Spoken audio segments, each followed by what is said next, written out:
এই রান্নাটা হয়ে গেলেই সবাইকে ডেকে খেতে বসিয়ে দেবা বৌমা। আচ্ছা মা, ঠিক আছে। মা, ও মা, এই বাঞ্চতটা এখানে কেন এসছে? তুই কার কথা বলছিস? এই যে মাসিমা, আমার কথা বলছি গো। আপনার ছেলেটা না খুব দুষ্টু, একটু ইয়ার কিউ বোঝে না বাবা গো বাবা। হ্যাঁ গো, তুমি আমার ভাইকে গালাগালি দিলে। বাড়াটা গালাগালি দেবো না তো কি দেবো? ও বলছো তার বাল, বাড়া আমাকে ঘরে একা পেয়ে আমার প্যান্টের ভিতরে হাত ঢুকে দিয়েছে। মা গো মা, জামাই বাবু তুমি অত রেগে যাচ্ছ কেন? আমি তো তোমার শুধু একটু সাইজটা দেখছিলাম গো। সাইকেল ছিল হোম তার বাল, বাড়ি গিয়ে বাবার সাইজ দেখবি যা। কি সব উল্টো পাল্টা কথা বলছিস তুই? যা বলেছি ঠিকই বলেছি।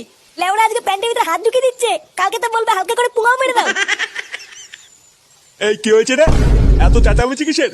দেখুন না মেশামশাই, মা গো মা, আপনার ছেলে একটু ইয়ার কিউ বোঝে না। ওটাই আর কি ছিল বাঞ্চদ? দেখেছেন তো কিভাবে বলছে।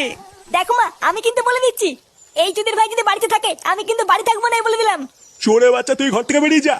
আমরা কোনো কাজকর্মের বেলায় নেই, কোনো রোজগার পাতি নেই, আবার বড় বড় কথা।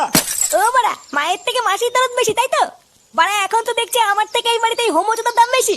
লেওড়া যেদিন এই হোমোচোদাটা তোমার ধুতির ভিতরে হাত ঢুকিয়ে নেয়ানারি করবে সেদিন বুঝবা বালের এই বাড়িতে আমার কোনো দামই নেই।